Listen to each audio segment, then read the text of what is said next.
directly in... Ready na kayo? Rolling, ayan.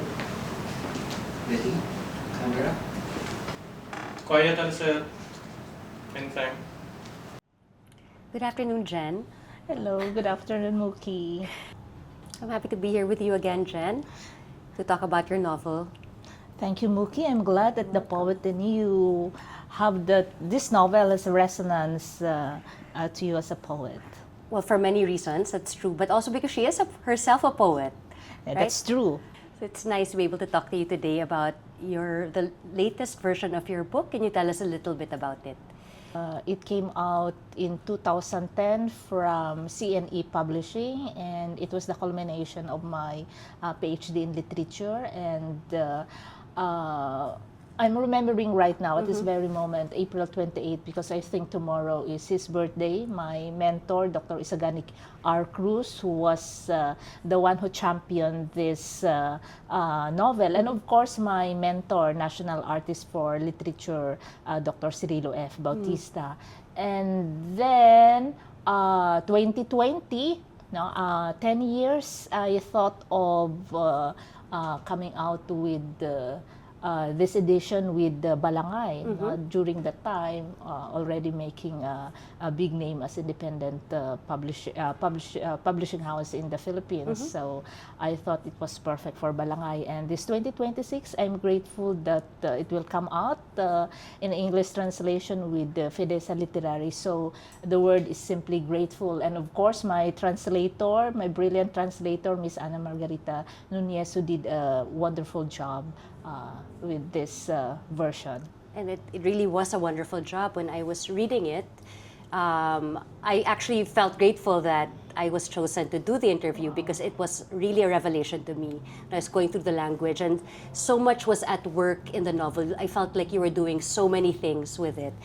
How did you feel about going to poetry? How did you feel about writing? I mean, this was your first extended work in Filipino as a novel, right? Yeah. How was that overwhelming for you? Did you have any doubts as you were writing it, or did you feel confident in what you were doing? Since it like I said, a novel is not a small thing. It's a whole, not just a wild ride, but it takes great endurance. Even if it's your native, if you're speaking your native tongue, it would already be a hardship. But here, you were writing in something that was not your, strictly speaking, native tongue. I think I'm recalling right now, I think the honest answer, one of the main reasons, the energy in writing the novel is that, of course, I was 29 during the time. I still have a lot of energy. And so the impulse was there. I remember writing before, in between, and after classes. So the energy was there to put into paper. Or during the time, I was fascinated. I was thinking of doing what James Joyce did for Ireland on Arabic, for my beloved province, Antique, and of course the whole island of Panay. So I felt like this was an opportunity to intervene in contemporary Philippine literature, putting my place, my island, in the literary landscape of the Philippines. So that was a big impulse during the time. Was it hard writing in these different registers and these different languages, or did they somehow just seem to flow one into the other? No, I think it was very organic, because I feel like Kinaraya, Hiligaynon, Filipino and English, and the multilingual, multicultural, and the long history, the enduring history of the Philippines. I could say that I carried that with me. If it's not so presumptuous to say that, the tongues, the tongues of the archipelago, at least from the south, I carried that with me. The book being called as something of a linguistic search, because you deal with many languages in the book. You deal with Kiniraya, you deal with Hiligaynon, Tagalog, English. What would you say it was a search for? For me, it's not necessarily a search, no, Yeah. because they exist. All these languages coexist, and it's like one whole universe, no. I was even telling Anton, no, our publisher, when he asked for a brief backstory of this novel, and I said that I wrote this when I was 29, and it felt like perhaps no, the writing of the whole novel took 5 years, but it felt like it covered my whole 29 years of existence, no? This whole novel. And Kinaraya, Hiligaynon, my two major mother tongues, and of course Filipino. I was prompted to write this in Filipino as part of helping build the national language, and of course English is always organic and integral to that. So I did not consider it as really a search, but an organic part of the whole universe Right. of the novel, and even me Right. as a person and as an author. So perhaps I'm thinking of the word fractured in a positive sense, Right. no? And because of that fracture, not whole, because of course our history, long history of colonization and being an archipelago, which for me coexist and complement, no? So these languages are not necessarily different from each other, but they complement, and it's always about connections, Right. and about being in relation Right. with one or two or many other languages, which again speak well with the contemporary Philippine society. This is part of our everyday life. This is not alien to us, no? Speaking in multiple tongues or in what we call polyphony. So I simply brought that out. Right. No? Did this have to do with the protagonist herself, not just speaking in many tongues, but like not just speaking in different dialects or languages, but it's evident that she is on some kind of quest, whether it's finding herself or finding true love or reconciling her past and her present. She goes through many searches. Did the kind of otherness of these different tongues make that search clear? Does she find something, or did it just kind of emphasize that there are really distances that are untranslatable?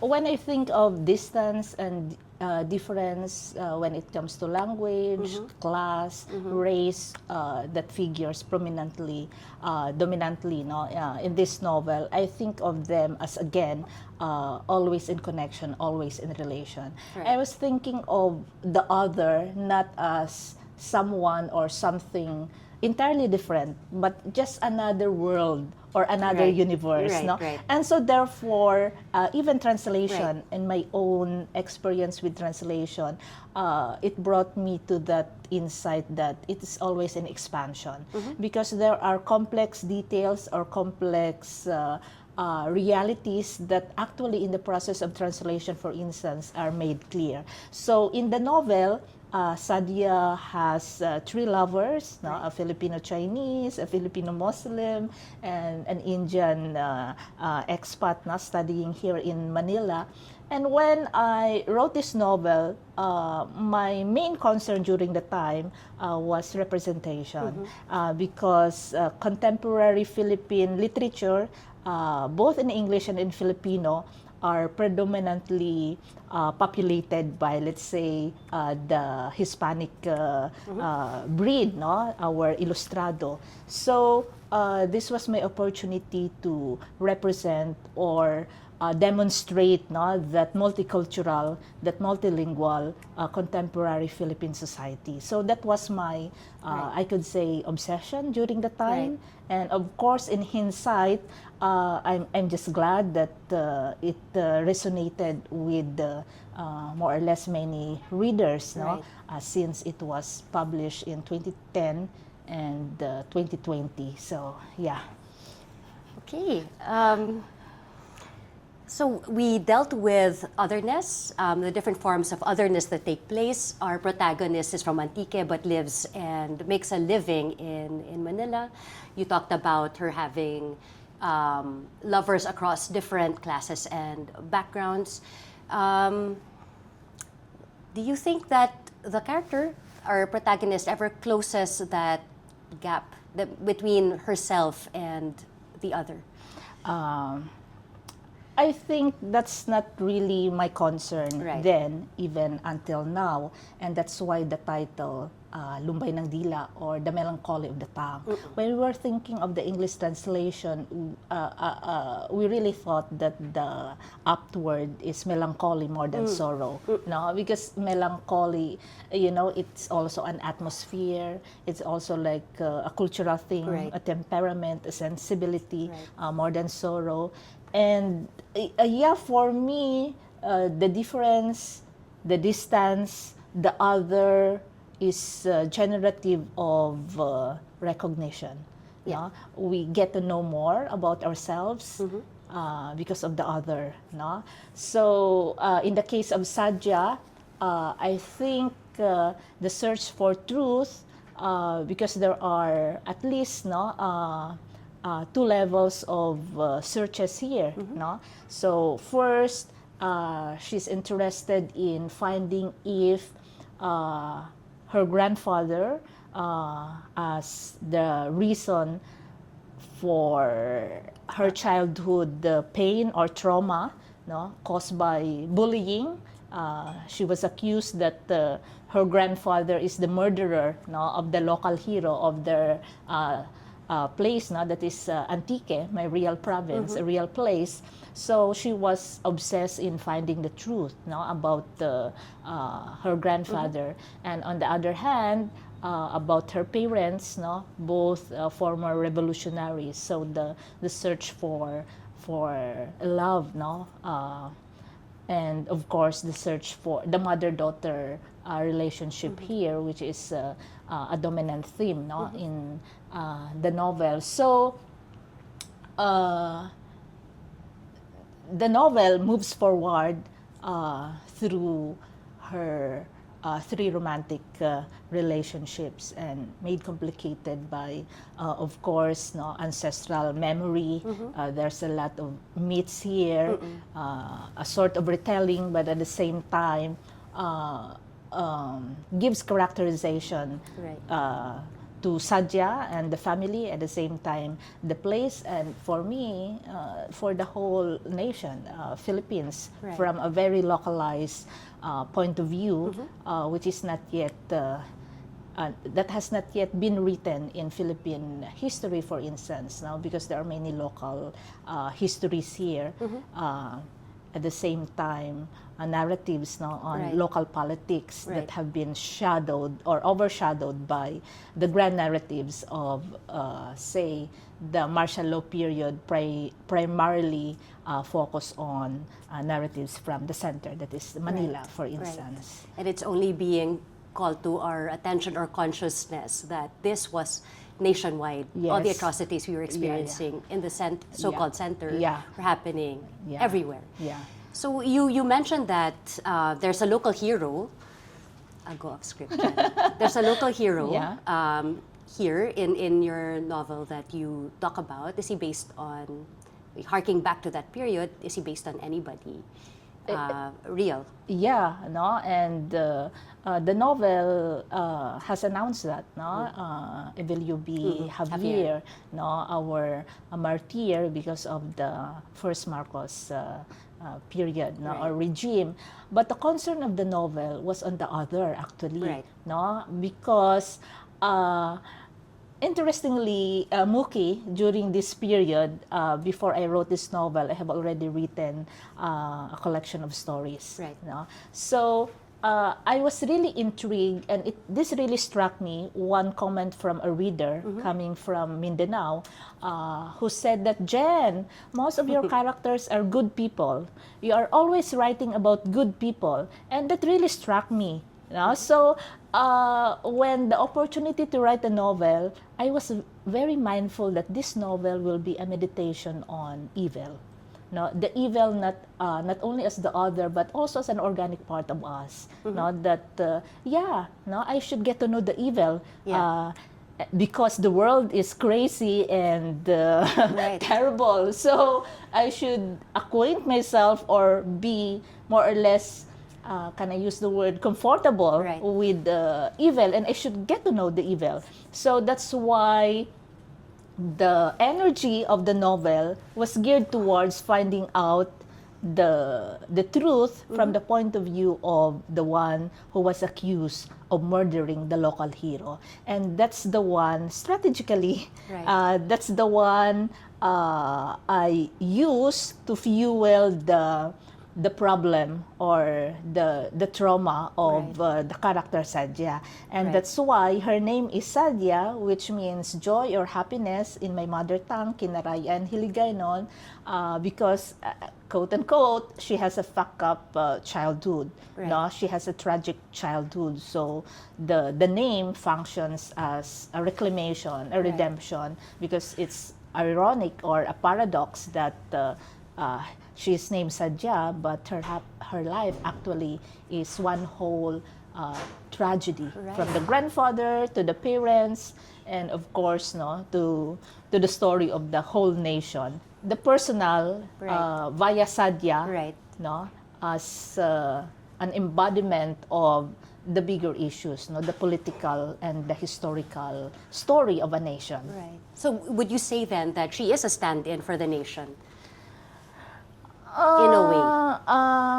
Maybe a part of. No, I don't really want to claim that for Right, Sadyah, because it's a I huge think, yeah, theme. that's I could say that perhaps one big segment that has been downplayed or marginalized, and maybe that's one emotional truth of the novel, Right. and that's why it's surprisingly, it constantly surprised me that it has found readers and new readers. There's that resonance because Right. perhaps Sadyah is the novel is telling something that has always been there, Right, right, but right.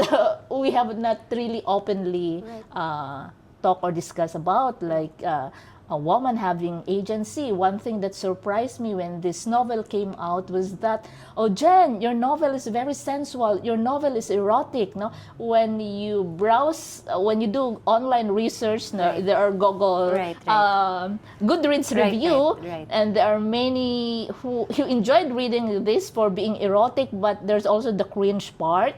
And you will be surprised that even in in the Philippines literary circle, I was even surprised during the time when this came out, and there were those whom you think to be feminist, Open-minded. Open-minded or feminist, Right. but actually they were like I don't know. Short-sighted Yeah, and very, yeah. conventional, It was like they were ultra-conventional. surprised that I was bold and able to write something like this. But yeah. that's actually what struck me. I mean, in this day and age, we only talk about generational trauma openly. We've already started doing that. And for me, this did that in 2010 and kind of talked about how Sadyah's past triggered this search across many areas of her life. It was a search for her mother, it was a search for closure, it was a search for herself. So you had all these strands and all these searches going on. So that you did mention the sensuality, but for me, as a reader, that was one part of it. And that was, I guess, your way of giving a woman of that time a kind of agency that I feel women of that time did possess. Maybe not many writers here talked about it. So I was very happy to see that, hey, it's nothing new. Yeah. Sexual agency has been written about for close to 2 decades already by female writers, Yeah. and I was very pleased to see that. And you mentioned resonance as well, and I feel like this resonance could have been brought about by all these things working through various registers. You had pop culture, you had mythology, you have histories of conflict, and they come out through in different parts of the book. Did you struggle with all these different registers, or did you have an easy time weaving them together and making them speak to each other? For me, just like what I've said, they feel like then until now, like an organic part of me. Right. As a person, at the same time as a writer. Right. I think I think this way. Right, right. And maybe because again, I was even thinking that before. Maybe I could explain it this way, that before I studied literature, I feel like I was already living a literary life. No? And of course, I realized that only when I found myself immersed in the literary world. No? But even then, my life is so literary, and it was like normal. Right. No? So I grew up in storytelling. No? So I'm fortunate to have grandmothers who told us stories. Right. And at the same time, equally, we have a lot of books at home, in a farm, in Antique. So that's why it was a surprise to me when I studied formally that the writers that I will be reading and studying are actually, I have already read them when I was small because of the books of my mother. So this is my story. Right. So in Kinaraya, I feel like Kinaraya as a language and as a universe, it automatically carries ancestral memory. Right. No? So at the same time, when I speak of Filipino, my Filipino is actually, I would like to describe as contemporary, literary, which carries the rhythm and the musicality of the Visayan language. At the same time, of course, English as the natural part of all these things. So there's no singular voice here. It has always been a polyphony. Right. No? So I think that's really the character of my work, especially this novel, and perhaps that is that translates to me as an author as a whole. And for me, that's not even rare or not even special. Right. No, it so happened that perhaps I have written this novel, but I think there are many people who possess or have this presence or have this sensibility or worldview. No, Yeah. I think that's what really makes a Filipino. No. We are an archipelago, we are multicultural, we are multilingual, we are composed of many universes. Right. There's no We contain single... many. We contain multitudes. Yeah, we contain multitudes. We are local, at the same time we are global. Jen, in the English translation, this new one, language is necessarily and profoundly a site of distance. Almost another Lumbay ng Dila. Did the act of translation feel like you were creating a new space for connection? Yeah, connection, definitely. No? That's why when I was given the opportunity by FEDESA to choose my translator or to recommend the translator, I have really in mind Ana Margarita Nunez, no? Because she's a colleague and a good friend who is a brilliant novelist herself, no? Who came out with her first novel, Hanao, about Iligan City in Mindanao.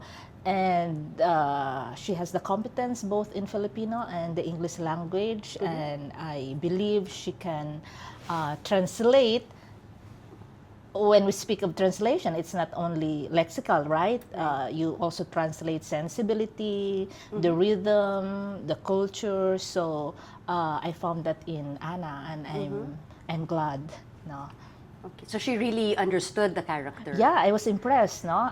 Especially the Lumbay ng Dila, the poem within the novel. It was a very, very good translation because it has a previous English translation, but her translation, wow, I was blown away. So I'm really happy. Talk to me about your relationship with her as you were working on this book. How did it happen? What was your rhythm? Because I trust her, so I just let her do her thing, and then we work via Google Docs as well. Now, so when she's done with a few chapters, she will send it to me via Google Docs, and I took some time, to go over, and yeah, it was a very minimal intervention on my part. Right, and I mean, it was quite this accomplishment that she was able to finish this in the span of, I want to say, 4 or 5 short months. So there must have been a kind of kinship or alignment in the way she was reading your work and translating it. Yeah. I'm sure she can, as a translator, she has her own story to tell. Right. No? But because she is already familiar with the novel, she has read the original way back then, and of course, she reread it specifically for the translation job. But it helps, it helps a lot. The certain kinship, and I would say the trust. You mentioned earlier about you having grown up in an environment that fostered what you called a literary life, where you were surrounded really by storytellers since childhood. Was there anybody, or is there anybody in Philippine letters who you would say really, really affected your work and influenced it? I would attribute that, aside from my grandparents and my mother and my father, who are big readers until this day, in their late 70s, I would say the tradition of feminist women writing in the whole 20th century that we have studied in class, for instance, and of course, I have been teaching. I have been teaching for 25 years now. So, and of course, the Western feminist thinkers and writers, they have shaped my way of thinking and my attitude, and surely they have influence. So, for instance, Western feminist thinkers, Toril Moy, Sexual Textual Politics, for instance, that really influenced me, writing about the body, writing about women's desire, Kate Millay, and of course, works of Anay Nin, Clarice Lispector, and for Filipino women writers, Edith Tiempo, Angela Manalang Gloria, Magdalena Gonzaga Halandoni, Alistan Gonzalez, and Lilia Quindosa Santiago, Rosario Cruz Lucero. There are so many to enumerate. So this whole body of works, again, powered me, if I would say. Gave me the confidence that, I can write. Why not? No, why you not? Were writing the book, were these like the voices in your head as you were designing the character? Yes, and because, like, for example, it did not occur to me as a woman, for instance, it did not occur to me that I cannot write something like this, or I cannot do some things that have been like prohibited, because primarily I grew up in a very matriarchal family, and the men in my family are very kind, and generous, and so I'm just fortunate to be in that environment. And of course, I'm aware that that's not true, to many other Filipinas, for instance. Right. So it can be argued that the Philippines is a predominantly matriarchal society. The matriarchs just have a nice, coy way of hiding it. Yeah, from my island, my archipelagic perspective, no, I have that in my ancestral memory, in my bones, Right. no, in my blood. But of course, at the same time, Mookie, it does not mean that I do not have my own share of pains, no, Right. or hardships, for instance, Right. no. So, yeah. It's interesting to me that the novel moves through several political moments. You have the first quarter storm to the different EDSAs, and yet it arrives at an ending where, despite a sense of historical continuity, it actually has a happy ending. It ends on a happy note. How did you come by this tonal decision? Okay. Happy, or a semblance of it? A or- semblance of it, a kind of happiness. Yeah, I would a kind say of that happiness, hopeful.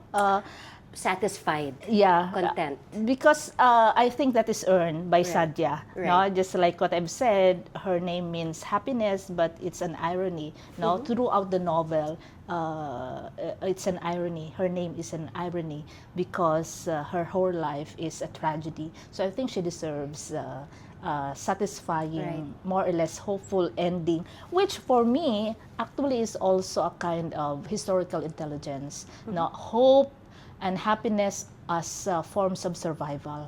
No, because I've also encountered many people from war-torn countries, real people, not just literary characters, who insist that despite all these upheavals, despite all these tragedies, we should not forget tenderness, no, and joy.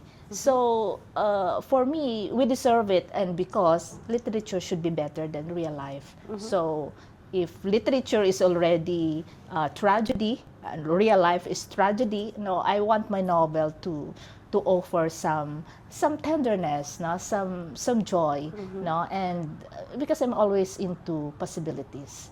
So, I mean, that is a great hope, and I think that is the hope of most authors, and especially now when, you know, some argue the world is burning. It's timely that something like this reaches us again in a different form. So, based on what you're saying, I think it's wonderful that we have a novel like this, a contemporary reimagining or a contemporary translation of a novel that ends with, if not, you know, a kind of a positivity that isn't toxic, but that ends with a fully realized contentment. And another form of this realization is the house that Sadyah builds, right? It's called Balay Sugidanon. Can you talk to us about Or that? the And is that house- something you as an author also dream of doing someday? Yeah, Balay Sugidanon, or the House of Storytelling, no, upon Sadyah's return to her place, to the village. So she built that multi-purpose storytelling house. At the same time, the dream of screening films, for instance, and it's just primarily a physical structure and infrastructure to have conversations and all those creative and productive engagements and encounters happening. And I actually, that's a dream until now, then until now. And I think 2011, I actualized that as an online platform. Until now, Right. there's the Balay Sugidanon. And yeah, there was a time when I was so energetic.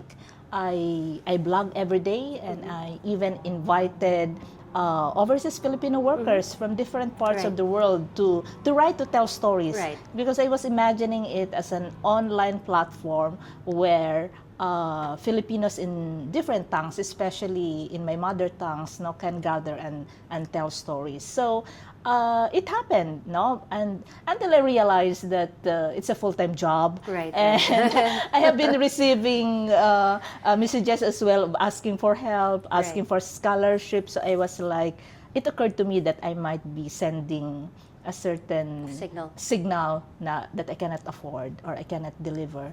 So, and of course, because it took a lot of time and energy and resources, so I lie-lowed, no. But it's it's still there as an Right. archive right now. Right. No, so Do you think you'll revive it with I hope new so. set of expectations? yeah, I'm hoping to revive. I have some plans actually. I just needed think that's great. some time and perhaps hopefully some capital to revamp it into something more relevant, no, to this day and age. What do you think it does that we're able to tell stories, or that you mentioned that you gather different storytellers from all over the world? What do you think that does for people? Why do people want to tell their stories? Yeah, for instance, there are these overseas Filipino workers based in Bahrain. No, he is into arranging flowers. That's his work, and more or less we had no idea about that. Right. But through his blog, we get to know about that, and I think it gave him another sense of identity. Right. No, so that he can write, you know, and at the same time there's another my high school and college classmate based in Germany, for instance, and someone based in Korea, so, and another one based in Singapore. So I pulled my friends. So yeah, that there was that energy during the time, no, especially with at the height of the mother tongue multilingual education. No? And of course, time has changed. There's a different, perhaps, pulse or energy right now. Jan, what do you hope a reader encountering these layered histories and languages and levels of intimacy will take away from a book, having read it for the first time? First and foremost, of course, to enjoy the novel, because I think that's what literature and art, no? It should be enjoyed. It should be able to give, even arouse, no, a certain pleasure intellectually and emotionally, and I hope that it will resonate, no, in the grand level of, say, Philippine politics, history, and of course down to the very intimate, no, or personal, about family, Right. Mother and daughter relationship, for instance, even relationship with the grandparents, no, relationship with one's community, no, not just place. I would like to use the word community, and I believe these things are not exclusive to the Philippine context. I think this is true to and for the many regions in the world, no, or communities of people. No? So, and yeah, that very strong sense of place, that of course integral to that is the love for language, no, and love for and respect for the good part of our past, no, and also that recognition of the things that need to be changed or Right. transformed. Teresa, the mother, claimed to be evolved, no, and yeah, the persistence and the courage, Right. no, the persistence and the courage to connect. Let's say Sadyah is really all about encounter and connection. So in one word, being relational, Right. or yeah, because we are not alone. Right. You did mention that, yeah, we contain multitudes. We are archipelagic, but we are constantly trying to find ways to bridge the distances Yeah. that keep us apart. But I guess as one of my final questions, when you call it Lumbay ng Dila, that kind of sets the tone already for your attitude towards this being polyphonic, right? Yeah. Ourselves being polyphonic. What attitude would that be? Because we already set it as having a melancholy or sad tinge to it. But that's not necessarily the tone that's achieved at the end of the book. But coming into it, why or how did you arrive at that title? Yeah, because there's always the in between, Yeah. no, and I would like to. I choose to look at it in a positive way, in the sense that I'm always pushing into possibilities. Like with this translation, I see it as the novel having a life of its own. No, a translation is not a copy, but having another presence, Right. having another reality, having another connection, having another universe, Right. which is contained on its own. Yeah, but that containment carries with it the origin. No, and for me that speaks true for the languages. Right. No, and being from the province to the city. No, so I carry with me the province to Manila, and I also carry Manila back to the province, and just like being a Filipina to the world. No, so it's not the gap or the distance is there to cross. Right. No, is there to bridge. And I would like to look at it not as a separation, but again, as a connection, continuity. No, just another presence. Right. Not really, not entirely different Right. in a negative way, Right. which will, hinder us. Right. No, but the different as the object of curiosity, and I would even say hauntedness, Right. which of course fuels creativity. Right. And that's why I think the melancholy of the tongue, because there's always something to look forward. There's Right. always something to hold on, to Right. discover, Right. to be curious about. Right. No? And we occupy that liminal space between Yeah. desiring something and actually achieving it, whether it's connection or love or right nationhood. Yeah, and that's why tenderness, intimacies, and happiness, they are temporary and they Right. are necessary. Right. That's why. Right. Why not? Which leads me to my that final kind question. of ending. Right. Oh. Which I feel is not just earned but inevitable. It's an ending that pleases not just the reader but that fully realizes not just the potential but the aims of Sadyah.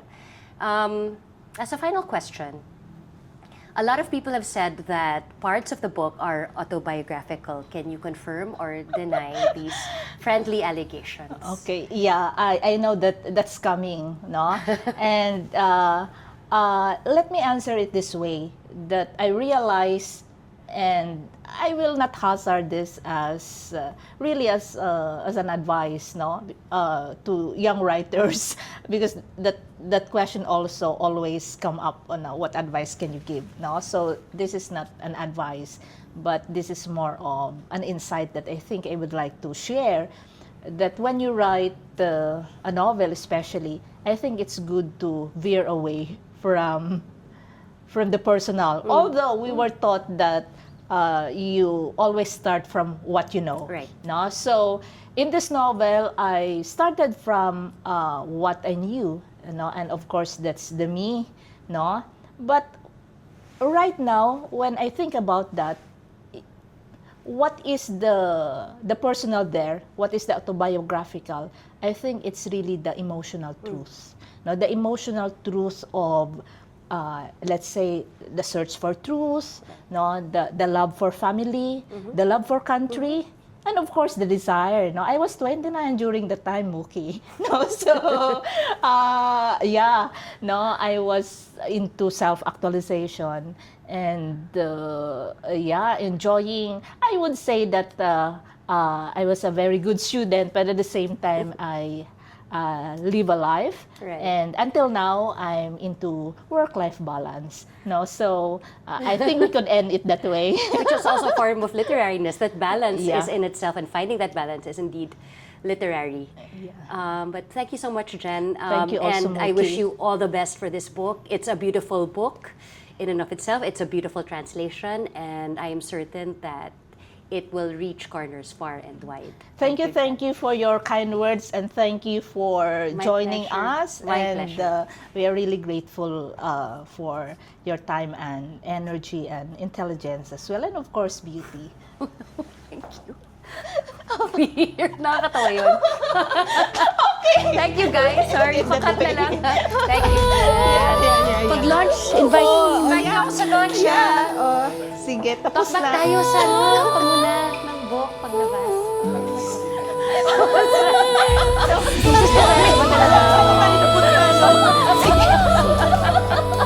Thank you. Sige, pili na lang Thank you. sunod, no? Thank you, guys. Picture muna.